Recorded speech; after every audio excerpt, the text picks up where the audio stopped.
Well, thank you. In just a moment, I am going to introduce Dr. Jordan Baller, who will tell you a little bit more about this lecture series, of which this is the inaugural lecture, and the purpose behind it. But I wanted to begin by sharing a little bit more of a personal history for myself of why this event came together the way that it did. 4 years ago, I was approached by an organization I'd never heard of up until that point. It was called the Center for Religion, Culture, and Democracy.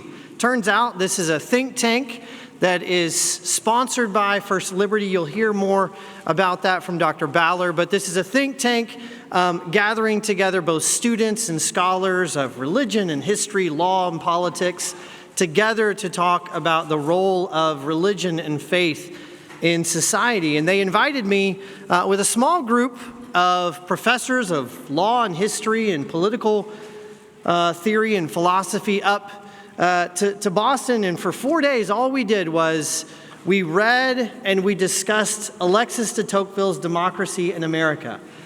To this day, I don't know why they invited me, but I think it was a fantastic experience to gather together with these people to discuss something with such care and with other Christians who are bringing together their own fields, their own knowledge, their own backgrounds into this conversation. It was fantastic. After that, I started to get a little bit more plugged in to the CRCD. And one of their directors, Dr. Stephen Presley, he's been here a couple times before and spoken. He and I became friends. We started doing things sometimes together with gathering an ecumenical group of pastors and priests together to read and discuss. And recently, I was approached by the CRCD, and they said, we're going to have this lecture, which you'll hear about in just a moment. And for reasons that you'll hear about, we would like to host this in an Anglican church, and would you be interested? And I said, absolutely. And they said, well, we're thinking about doing something along the lines of religious liberty and American history, and it's the 250th anniversary, obviously, of the founding of our country, so I was thrilled that we could be the ones to host this event. I'm now going to invite up someone who's going to tell you a little bit more about this, Dr. Jordan Baller. He serves as the executive director of the Center for Religion, Culture, and Democracy. In addition to his work there, he's someone who continues to research and to write and to speak about a very wide variety of topics. I'm impressed by the breadth, from Reformation history to issues in theology and social ethics to political economy, research methodology.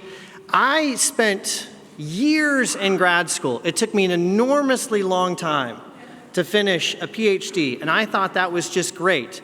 But Jordan, not to be outdone, decided to do 2 PhDs instead of just one. Why would you just do one? So he has a PhD in both moral theology from Calvin Theological Seminary, and then an additional one in church history from the University of Zurich. So I think the most appropriate way to invite him up would be to say, please welcome the Dr. Jordan Baller.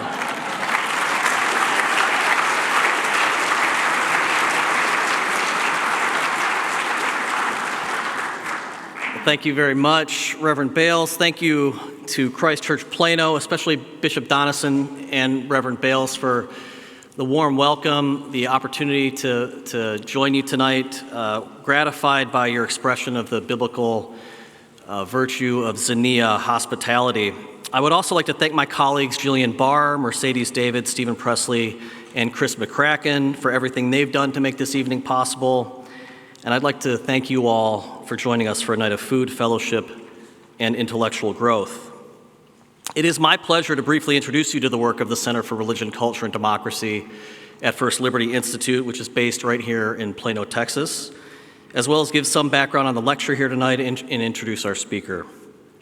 At the Center for Religion, Culture, and Democracy, we envision democratic societies which affirm the essential role of religious convictions, peoples, and institutions in cultivating free communities where all can flourish. We pursue that vision in a variety of ways. Programs for students, faculty, and pastors, like Reverend Bales was just discussing, publications, including an academic journal and research projects, as well as cultural commentary, bringing light and insight into some of the most challenging aspects of our troubled world today. This week marks the beginning of our flagship student program, the Shaftesbury Fellowship, a summer-long intensive residential program, an opportunity for current and prospective graduate students to develop their understanding and deepen their specialized expertise in a variety of academic fields, including theology, philosophy, politics, law, economics, and history. In fact, we've got a Shaftesbury alumni from the very first year here tonight that we welcome. He drove down from Oklahoma City. He's an engineering major, graduate now and working in that field. So a wide variety of interests. Now I'll say a little bit more about why the fellowship has that name, which is likely unfamiliar to you. But to get there, I need to explain a little bit about the namesake of our event this evening, the inaugural Richard Turnbull Memorial Lecture. Richard Turnbull was a fellow at the center from its very beginnings, a friend and a colleague of our founding executive director, Trey Dimsdale, and a stalwart contributor and encourager of our work. As an Anglican clergyman, one of the things Richard did for us during our programs was to lead our devotional times. And he developed the practice during those times of sharing what he called pen portraits, short but engaging biographical sketches of historical figures related in some way to the time and place that we were visiting, whether Boston or Savannah or Washington, D.C. or other places. So let me attempt to give just a very brief and abbreviated pen portrait of Richard Turnbull. Born in 1960 to a working-class family in South Manchester in England, Richard went to university at Reading, where he studied accounting and economics. And it was at university that Richard became a Christian, a conversion which would change the course of his life. Richard essentially had three careers, or three phases to his career. First, as a chartered accountant after graduating from Reading. This experience and expertise would inform his later vocations as he felt called to the ministry and was ordained as an Anglican clergyman in 1995 in the midst of his further studies in theology at the University of Durham, including a first-class bachelor's degree and later a PhD in 1997. His work as a churchman and academic dominated the second phase of Richard's career.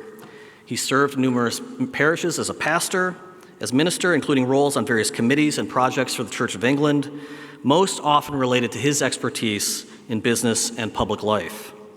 In 2005, he became the principal, or as we would say on this side of the water, the president of Wycliffe Hall in Oxford, where he served until 2012. During this time, Richard became known as an outspoken advocate for robust and courageous Christian expression in public life and an unwavering commitment to the gospel. As one of those who worked closely with Richard expressed it, quote, "Above everything, he spoke of Jesus with earthly realism." After his time at Wycliffe Hall, Richard served as the founding executive director of the Center for Enterprise Markets and Ethics in Oxford, embarking on a third phase of his career in the world of civil society and think tanks. And it was during this time that Richard became affiliated with the Center for Religion, Culture, and Democracy, as well as taking leadership roles in a variety of endeavors, including serving as a board member and chairman of the Christian Institute, a nonprofit speaking to the role of the gospel in public life in the UK. Richard was a frequent contributor and collaborator with our work at the Center for Religion, Culture, and Democracy. His devotionals at our student and other educational events are memorable, as are his lectures and presentations on topics close to his heart.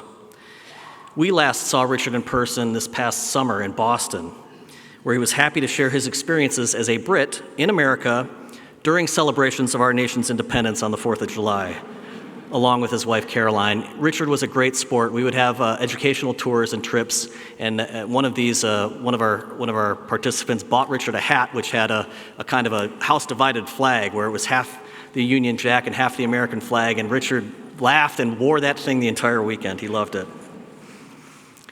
Now, it was soon after that Boston trip this past summer that Richard fell ill, and after a brief but intense battle with cancer, Richard died in November of last year.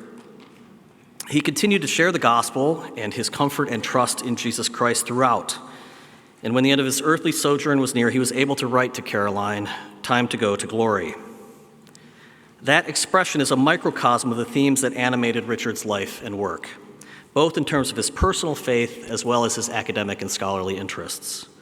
These included work on the history of evangelicalism in Britain, evangelical piety and spirituality, revivalism, and especially the work of Lord Shaftesbury and the voluntary principle that animated Lord Shaftesbury's convictions. Now, the Shaftesbury Fellowship, which is our center's flagship student program, as I mentioned, is named in honor of Anthony Ashley Cooper, the 7th Earl of Shaftesbury. Richard Turnbull was Shaftesbury's biographer and foremost authority on his life and work. Lord Shaftesbury was a noted social reformer in 19th century England, who worked to improve working conditions for women and children, to alleviate the crushing poverty of the day, to reform the treatment of the mentally ill, to provide access to education for all, among many other social and evangelistic endeavors. While he served as an elected member of Parliament, Shaftesbury labored most notably to encourage the establishment of voluntary associations that mobilize citizens to address the social issues at the local level, where solutions would be most proximate and effective for those impacted. We can go to the next slide. If you see people with these pins or the logo of our fellowship, this will give you a little insight into what that is. In 1893, the Shaftesbury Memorial Fountain was erected in honor of the life of Lord Shaftesbury in London's Piccadilly Circus. So if you've ever been there, you've seen this fountain. Placed at the top of the fountain is Alfred Gilbert's statue, the Angel of Christian Charity. The silhouette of the statue serves as the inspiration for our Shaftesbury Fellowship logo, and it was Richard's work on Lord Shaftesbury and the communication of Shaftesbury's vision of comprehensive social reform and Christian engagement in culture and politics that inspired the fellowship. This was, of course, a vision shared and lived out by Richard himself.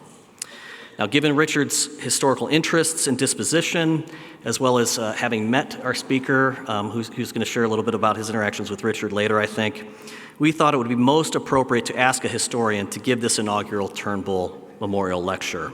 And who better, we thought, than Miles Smith, himself a committed Anglican churchman and an accomplished historian of the American founding and early republic, focusing particularly, for example, in his award-winning work, Religion and Republic, Christian America from the Founding to the Civil War, on what he calls the Christian institutionalism of that era. He's also co-author most recently with Adam Carrington of That Blessed Liberty, Episcopal Bishops and the Development of the American Republic, 1789 to 1860. Now, Dr. Smith did his undergraduate work in history at the College of Charleston, graduate work at the Citadel and the College of Charleston, and earned his PhD in history at Texas Christian University here in Fort Worth. He teaches at Hillsdale College, where he has recently been awarded tenure. So let's celebrate that accomplishment and welcome Dr. Smith to speak to us this evening.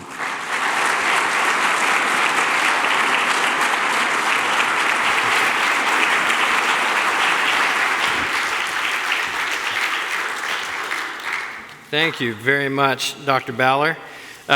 Great to see you all. I bring you greetings from Michigan, where it is cold still, and from Hillsdale College and from Holy Trinity Parish in Hillsdale. This is a little bit of a homecoming for me. As Jordan noted, I'm an alum of TCU, so if there's any Horned Frogs, good to see you guys tonight. There you go, see some. And I just have to say that it gets in your blood, but everything's purple after you go there. Even my wife's dress, which she did not plan, is purple tonight, so thank you, sweetheart, for the homage. But first things first, I have to thank a few people. First thing I want to do is thank the bishop and rectors here at Christ Church in Plano, Bishop Donison, Father Jonathan Bales, Father Josh Haven, who I know a little bit. Good to see you both. It's my pleasure. Thank you to the staff for getting the space together. I know it's a chore on a Wednesday night to do, but I appreciate it deeply. I want to thank the guys at CRCD. Jordan has been a friend now of long standing. Stephen Presley, who we're going to convert to Anglicanism by the end of the night. Drew McGinnis. Jillian Barr, thank you all. You've been so good to me through the years.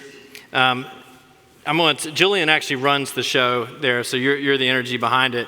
And so if you see me going over time, Julian, just throw something at me, preferably not anything lethal. I want to thank especially First Liberty and Kelly Shackelford. They've been good to me as well. And finally, I want to thank my wife, Jamie. Sweetheart, if you can stand up and wave to everybody.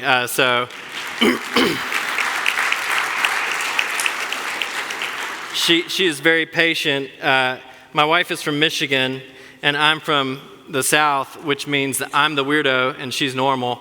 And so she puts up with all my crazy Carolina expressions. Finally, I want to thank God and the thrice holy triune God for giving us Richard Turnbull for not long enough. I want to tell you a story about Richard. I got to spend some time with him. I met him twice. The second time I got to spend some, I'll call more intimate time, just a little bit. There were three of us there. It was Richard Turnbull, my rector, and I, so we spent an afternoon together. And the story I have to tell you about Richard Turnbull indicates something I admired about him, which I'll get to later. We went to church. Richard Turnbull was actually our preacher. Our rector knew Richard, and so he said, we're going to have Richard Turnbull come preach, and Richard Turnbull came and preached and did a wonderful job. And my rector said, hey, do you want to come help me take him to lunch? I said, that'd be great. And so we asked Richard where he wanted to go, and he said he had a very thick Northern England accent. And he said, I want barbecue. And I'm from North Carolina, and we're in Michigan. I'm like, buddy, you're going to have to drive a long way to get anything good. But luckily, the next town over, there was actually a little barbecue place. And I should tread lightly because I know I'm in Texas. But they had pulled pork and brisket. And so Richard asked me which one I liked. And again, if you got guns, don't pull them yet. But I said, well, I lived in Texas for a while. I've never been a huge brisket fan, sort of ducking. And so I know, and you're like, don't invite that guy back ever again. And so, but I said, I'm from, Richard and I hadn't talked yet. I said, I'm from North Carolina. And Richard leaned in and goes, oh, so you know barbecue. And that made my day because I realized that Richard knew something about the United States. And come to find out, Richard loved the United States. He loved America. He loved this place. And so after a quick order, I got to talk to Richard a little bit about who he was, what he cared about. And I found that Richard loved God. And he loved making the political, economic, and social order reflect more and more God's truth and love. And finally, he loved the fact that that could happen in the United States in perhaps ways that make us freer than any other people in the world. Richard Shaftesbury, as Dr. Ballard noted, Richard Turnbull was the Earl of Shaftesbury's biographer. As Dr. Ballard mentioned, his Christian name was Anthony Ashley Cooper. Now, I went to undergrad in Charleston, and I love Charleston. It's a city that's very dear to me, but if you know anything about Charlestonians, they have very good manners, but under their good manners, there's a little bit of ego there. And so the joke about Charleston is it sits, if you don't know, at the confluence of the Ashley and the Cooper rivers. They're named after the first Earl of Shaftesbury, the first Anthony Ashley Cooper. And the joke is, where is Charleston? It sits where the Ashley and Cooper rivers meet to form the Atlantic Ocean. And so there you go, a little bit about Charleston and its sort of pretensions. But the seventh Earl was known as a reformer.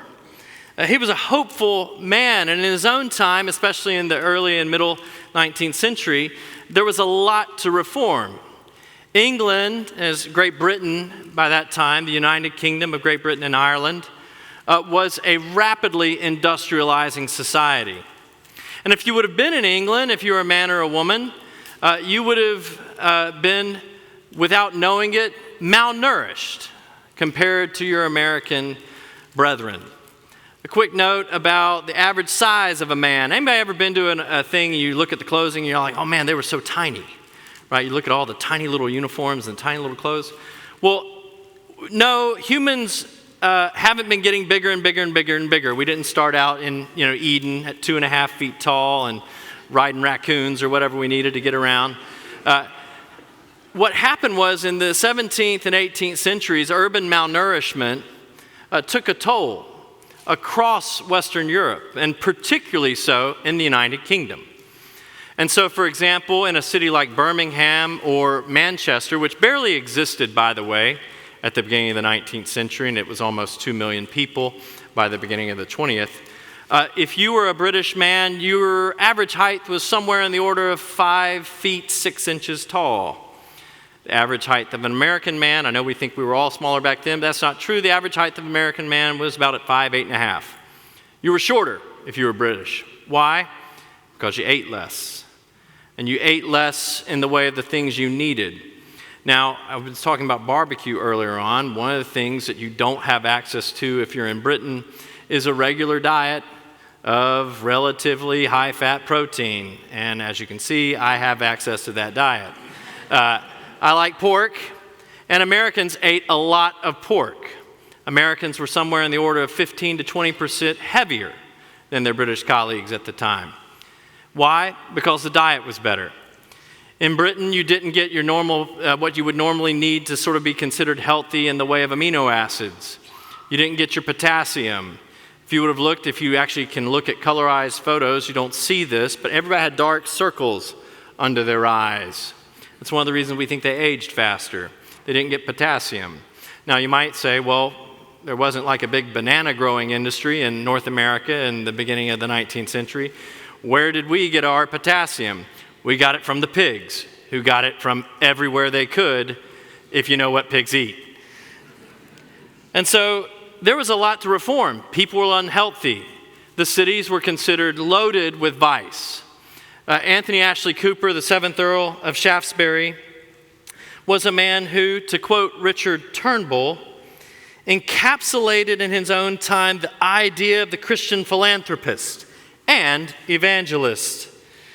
That combination was his life's passion. Religion and life were not to be separated, but integrated. The Earl of Shaftesbury believed that because he was a Christian, it was his job somehow to make the society around him better. And it wasn't just, for example, poverty. It wasn't just things like hunger. He was very involved in what we might think of early protections for women against sexual assault and things like that. He was a true reformer and an expansive one. And he was very well connected. Being a part of the British nobility certainly helped him. And so, to quote Richard Turnbull again, Shaftesbury, and I think Richard too, believed, because they were both Church of England devotees, believed that the state and voluntary societies, and I'm quoting now, had equal claims to meet social and religious needs of the nation. So why are we going to somehow weld in the American Revolution in 1776 to a talk about a British peer in the 19th century? Well, why 1776? Well, that happens to be the date of the American founding, the date where we finally got to not watch soccer ever again and turn our attentions to real sports like basketball and football and baseball.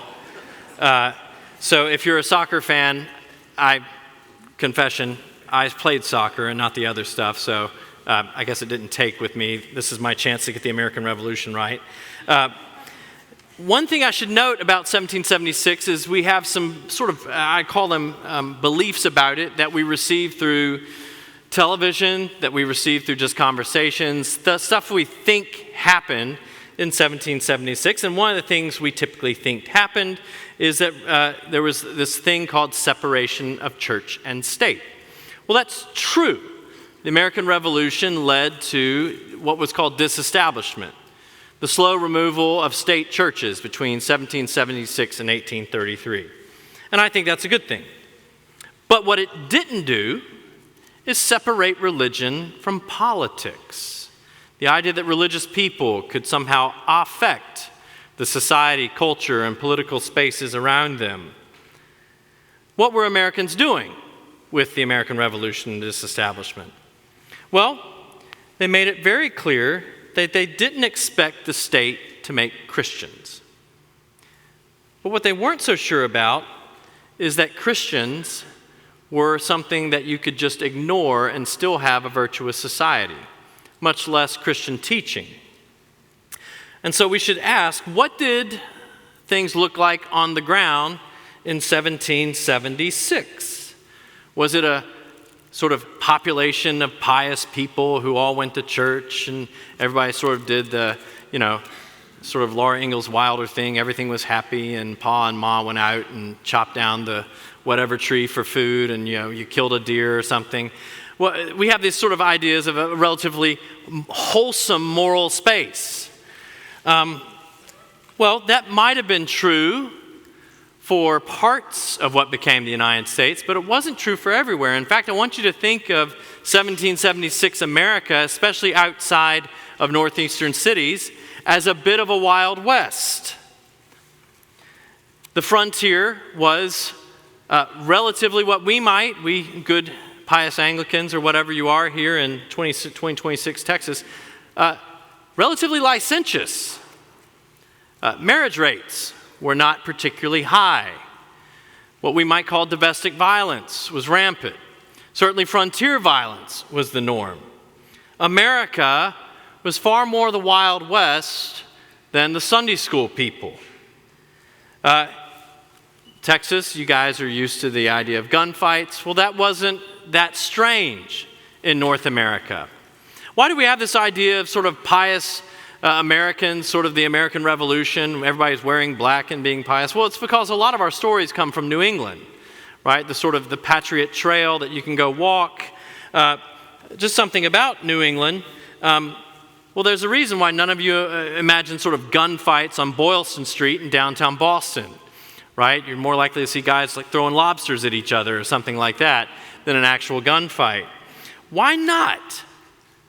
Well, because the moral framework of much of New England have been, by that time, catechized by the Christian church. People went to church. People were involved in society. Most of North America, though, had relatively low rates of church attendance. In fact, right up until the 1860s, frontier places, and especially the American South, were 4 times less churched than New England. So if you think of the South as a particularly religious place, especially in 1776 Virginia, it was not. Church wasn't something people did. Why? Because church was something run by the government, full of careerist placeholders. The Church of England was something you did because you were either a second son who didn't get land, or maybe a third son because you didn't get the second son's army commission. It wasn't exactly something everybody wanted to be, but if your dad was well connected, had a little bit of money, and knew the bishop, he could pay, and you would be a curate or a rector of some parish. The church wasn't an institution that was oriented towards freedom as either. As late as the 1780s, in establishmentarian Anglican Virginia, Baptists were regularly thrown in prison, and we're going to do that to Stephen Presley if he doesn't convert to Anglicanism tonight. I'm going to get you, Stephen. So the church wasn't an institution that was associated with freedom. Most people in North America, though, weren't Anglicans. They were what we call dissenters. We know those dissenters as Presbyterians, Baptists, Methodists, sometimes Roman Catholics in certain colonies. But if you weren't a member of the established church, you were a dissenter. And if you were a dissenter, that meant you had certain actual penalties leveled on you. In some states, it meant you couldn't get a marriage license without an Anglican signing off on it. In some places, you couldn't hold property without an Anglican co-signing the deed. It was not actually a great place to be a dissenter in much of North America. Now, the good news is that the British government didn't always have the ability to enforce laws, especially the farther out you got on the frontier. Why do all the Scott-Irish people live along the front range of the Appalachian Mountains, because that's a long way from where the governor lived, and he wasn't going to mess with you if you went out there. That's where I'm from, by the way. And we still kind of can escape our governors every once in a while if we just hide enough in the mountains. So what did 1776 do? And especially what did religious freedom do? 1776 was fundamentally not about getting religion out of politics, but about freeing every single citizen to serve God and society, not just a select few members of the Church of England or the Anglican establishment, not just a select few aristocrats who had political connections and power. 1776 and the legacy of the American Revolution is about getting the state not to be Christian, but getting the state out of the way of Christianity's effect on culture, society, education, morality, and politics. It's about making us a freer place and a more religious place. So what did 1776 look like? What did that take? What did it mean? This is where my kind of research comes in. This is the stuff I do really between 1776 and the Civil War. What was religious freedom? What were you able to do after the disestablishment? What were you able to not do? Well, for a few things, the government stopped supporting the Anglican Church. What did that look like on the ground? It looked like a bunch of people who hadn't been working very hard to keep their churches filled with communicants, losing a bunch of communicants. The Anglican establishment in Virginia between 1780 or so and 1810 went from somewhere in the order of 14,000 regularly attending church to 500 people regularly attending church. There was nobody going to church in the new Episcopal churches in Virginia. By 1814, the problem was so acute that they were looking for a new bishop. They had found one at the beginning of the 19th century, and they thought, this guy has a good name, people will know who he is, they'll come back to church based on raw celebrity, and his name was James Madison. He was not the president, by the way. It was President Madison's cousin. James Madison, the president, is, by the way, officially James Madison Jr. So if you ever wondered, he was a junior. And so Bishop Madison, turns out, couldn't get the ship turned around. And so the next bishop, Richard Channing Moore, said, you know what I think we need to do to get people back in the pews? And a bunch of people were sort of ready for a program. He says, I think we need to preach the gospel. I think people might come to church if we preach the gospel. I think they might just come to church if we make this a little bit more about Jesus than about politics or connections or anything else. And Richard Channing Moore was bishop from 1814 to 1841, and by that time he completely rescued the Anglican and Episcopal Church in Virginia, all without the help of government. What did it look like for the dissenters? Well, it was really good for dissenters. There's approximately 1 billion Baptists in Texas, and you know that just didn't start overnight somewhere. There's not 1 billion Baptists in Texas. There's 2 billion Baptists in Texas. So it was actually a good thing for Baptists and Methodists, people who had been considered dissenters. What particularly did it look like on the ground? The first thing that changed was you didn't think about anybody turning you in for preaching. If you were a Baptist or a Methodist in late colonial Virginia, late colonial North Carolina, any of the states with Anglican establishments, you were kind of always checking over your head. Hey, is anybody going to turn me in? Licenses for preaching went away. Beforehand, you had to have a license to preach. I kind of want to reclaim that sometime. I've been to some church service, I'm like, hey, right? Let's maybe revoke that man's preaching license. I've been in places where a person wasn't a preacher, and I'm like, you know what, you need a preaching license. So there's maybe some things to think about, but licensure was a huge thing. And who actually oversaw the licensure? Well, it was officially each church's administration, each church's leadership saw it. So in the Baptist church, it was through a convention. In the Methodist church, it was through the local sort of state conventions and conferences. In Presbyterians, it was a local presbytery that licensed you to preach. But the state had to sign off on every single one of those licenses. And so it was really the state was sort of double checking the church and seeing who could preach. After disestablishment, that goes away. Another thing that happens is you can build a church without the actual permission slip of the state, although Virginia is a weird case. Because does anybody know what year churches were allowed to incorporate in Virginia? Anybody know? Dr. Ballard, do you know? 2005. And Virginia was strange because Virginia actually kept churches from incorporating because there was a fear that if churches owned property, they would turn back into what the medieval church had been. Thomas Jefferson felt really aggressive about this. So what were called glebes, if you're a longtime Anglican, you may know what a glebe is, were requisitioned by the state. And so in Virginia, there was this weird thing, but every other state was like, you know what? I don't think there's a big deal with churches owning property. They're a free society of free people. As long as they sort of go and check with us and make sure they're following all the rules that any other property holder has to follow, they're good to go. And so churches can now own property. Another thing that happens is you actually do with your property what you want within the limitations of all property rights for everybody. So for example, if you've ever been to early Baptist churches in the South, you will note they don't have something. What do they not have? Steeples. They don't have steeples. Why not? Because steeples were something that the state said, hey, that's an Anglican thing. You guys don't have steeples because you're not real churches. We get to have steeples. Not that dissimilar from laws in contemporary Rome, by the way. Protestant churches weren't allowed to have steeples in Rome. So even in North America, right up until the beginning of the 19th century, you have some pretty hardcore rules on churches. Guess what? Churches in 1830, if you're a Baptist or a Methodist church, what do you have? Some good-looking steeples, right?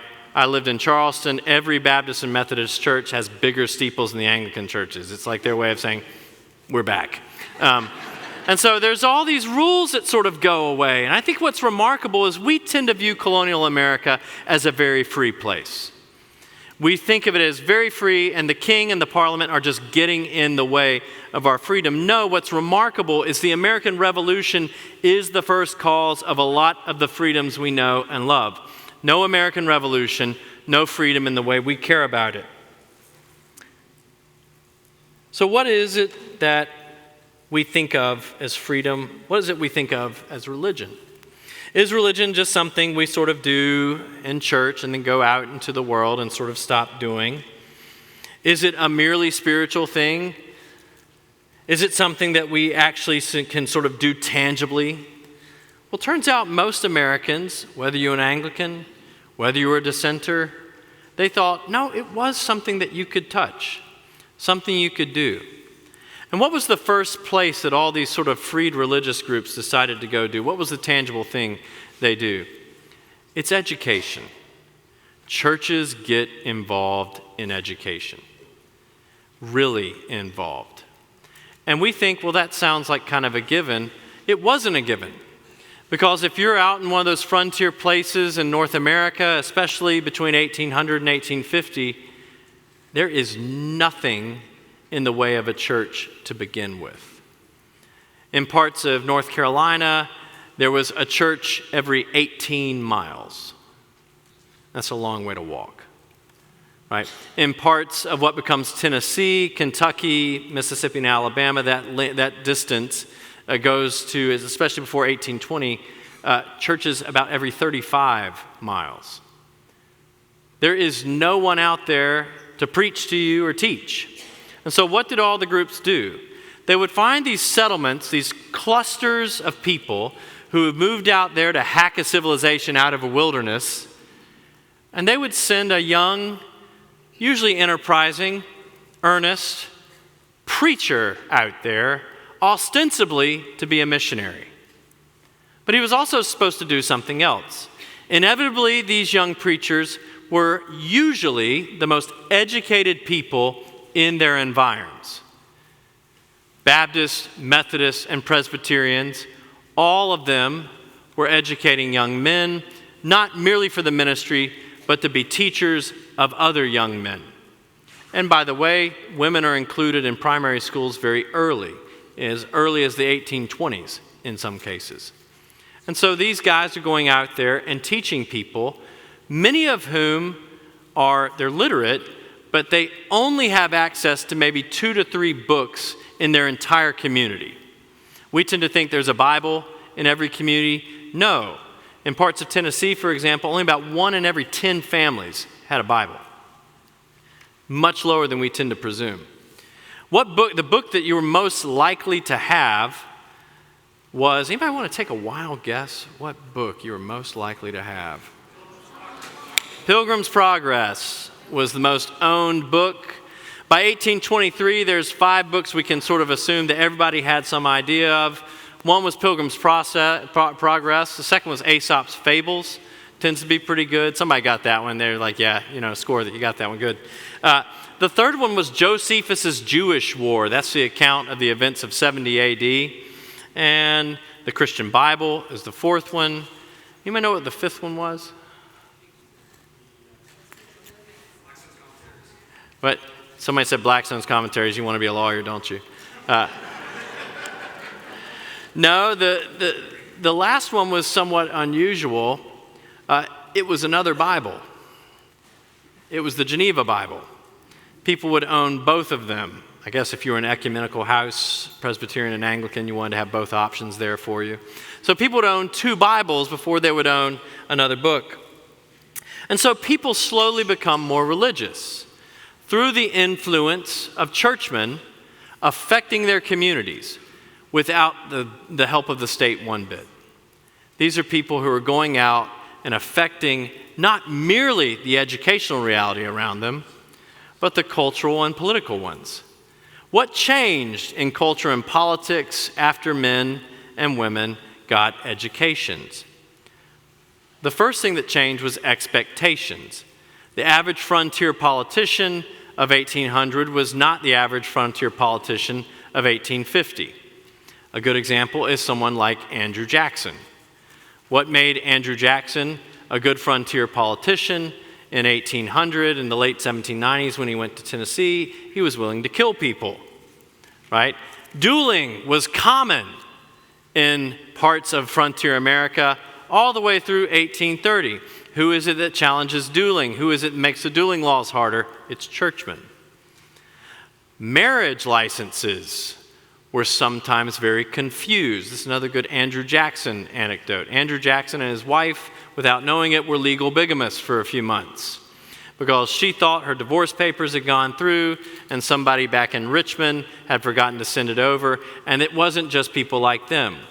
Over and over and over again, the legal hand of the law was not always very pronounced on the frontier. So what did you have? Legally irregular marriages, legally irregular titles, kids not knowing whose property is whose if a parent died. Who is it that gets all that stuff regularized? It's ministers. They're the first people who really push for what we might think of as better records. Why? Because some of them had accidentally performed 2 marriages or a second marriage without knowing they had performed, a first one had been performed. And so things are messy in America. Could the state have helped? Could government churches have helped? Well, I want to just compare things to Great Britain. And this is where, if you've read Tocqueville, it comes in really handy. Tocqueville looked at America and he was really impressed with how many people went to church. He's writing in 1830. He's there as officially to write a report on prisons. That's available, by the way, if you want to read Tocqueville's very dense prose on a bunch of prisons. You can do that if you know French, which I don't. Americans go to church by 1830. Church rates in Great Britain begin to fall in the 1830s. Just as the Church of England was becoming even more politically influential through the rise of even well-intentioned reformers. Americans went to church because the government was not sponsoring it. It was something they could do freely. It was something they could choose. And did Americans stick with their choices? This is a popular sort of thing. Was there a lot of church hopping? No, there wasn't. Americans tended to stick with the faith group they elected into when they were presented with a choice. There is very little church hopping in the 19th century. So Americans become more and more and more religious, and they become more and more and more educated. And, with the exception of the true Wild West, all the desert and cactus stuff, they become less violent. Dueling rates go away almost entirely in states east of the Mississippi River by 1861. By the beginning of the Civil War, duels become rarities. Why? Because states realize it's just too problematic to have licensed violence in an era where people are demanding better and better and better from their politicians. 1776, I would argue, provided a framework for America to become a better place, for North America to become freer, more religious, less violent, and, this is a final thing I want to mention about 1776, more social. Americans start spending time with each other through churches. If you know anything about frontier America, or if you've ever lived in a relatively isolated place, you know what it's like to sort of miss seeing people. I worked out at a ranch in Colorado one summer, and it was a lot of fun, but I was like ready to see actual humans by the end of every weekend. You didn't get to see that many people if you lived in frontier America, especially between 1780 and 1860. The average family size was perhaps not as big as we tend to think. The average family size was somewhere in the order of 5 to 6 people. The size of a town, a good-sized town. What made you a city, by the way, an urban area, according to the census, was 2,500 people. That was a city. You lived in a big place if you lived in a spot with 2,500 people. Most municipalities were between 300 and 800 people. That was a good-sized town. So you can only see so many people.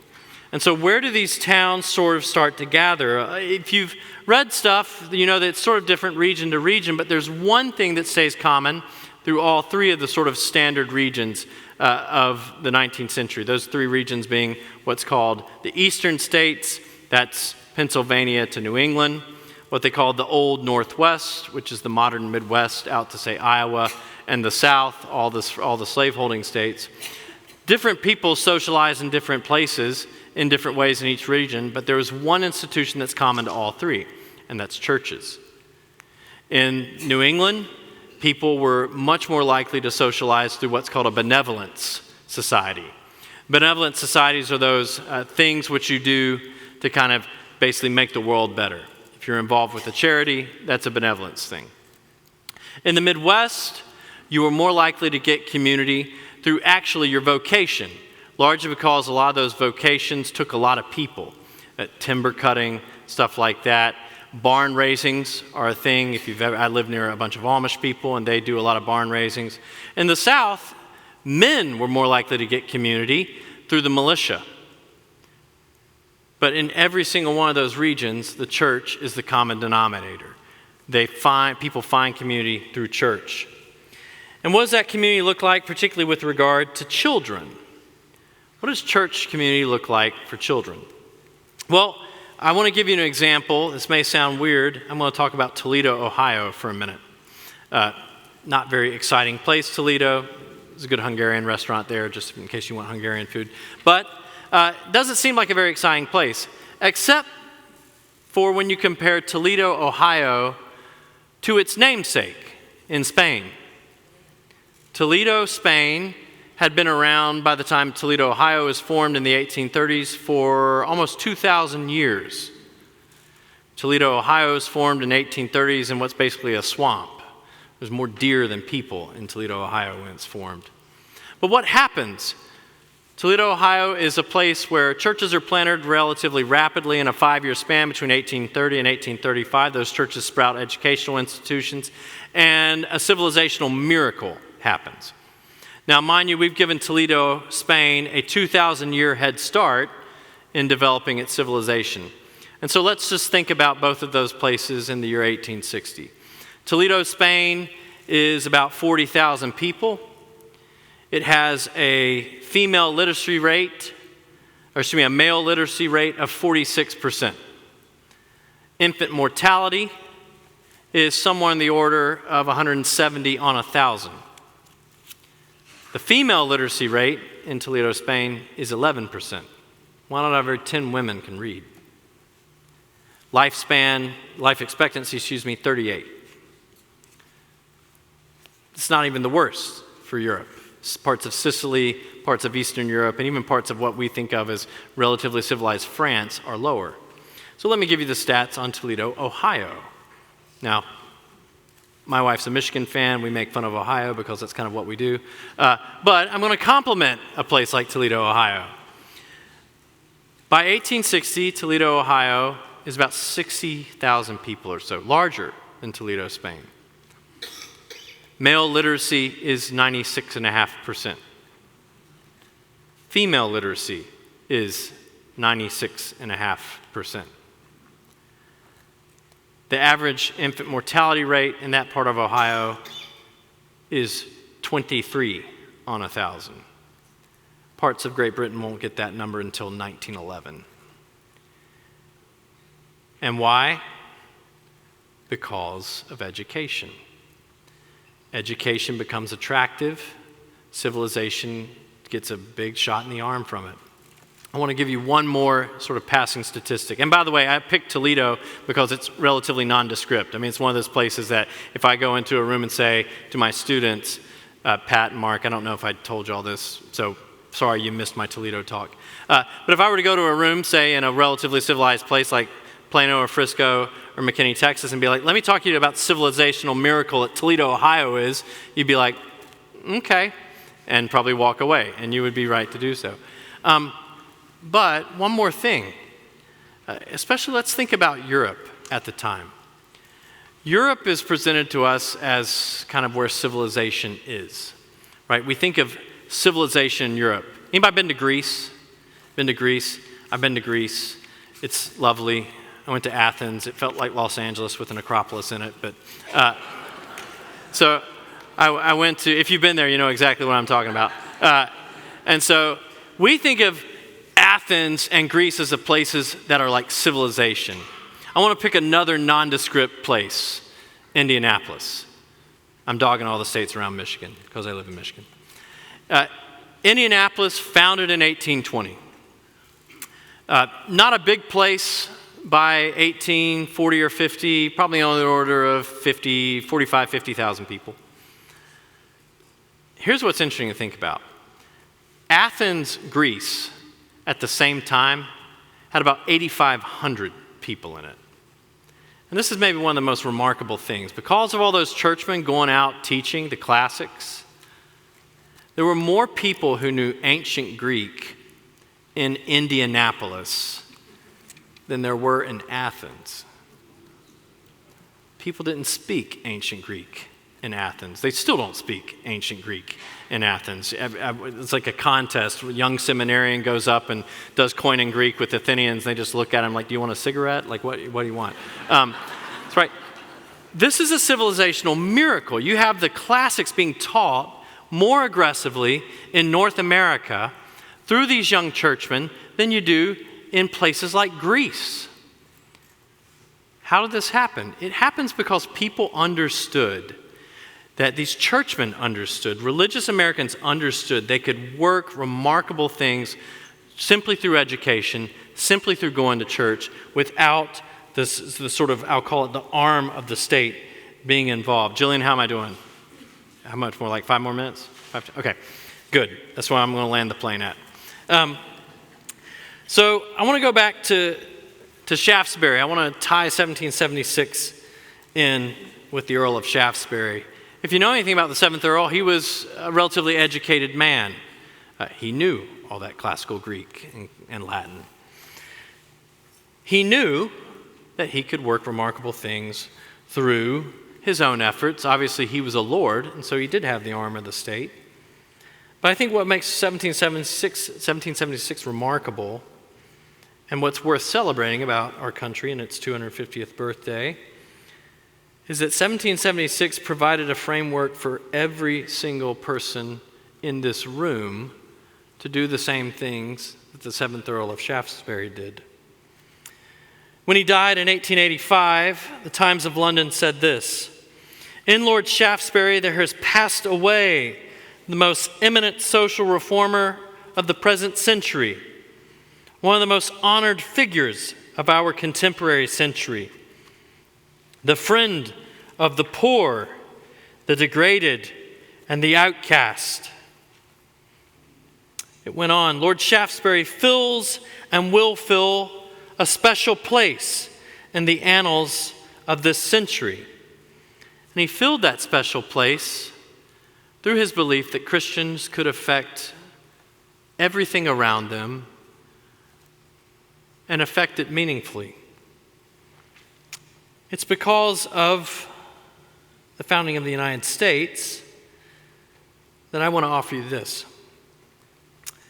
That obituary that the Times wrote for an actual Lord who had done great things, because of 1776, can be written by any one of us in this room.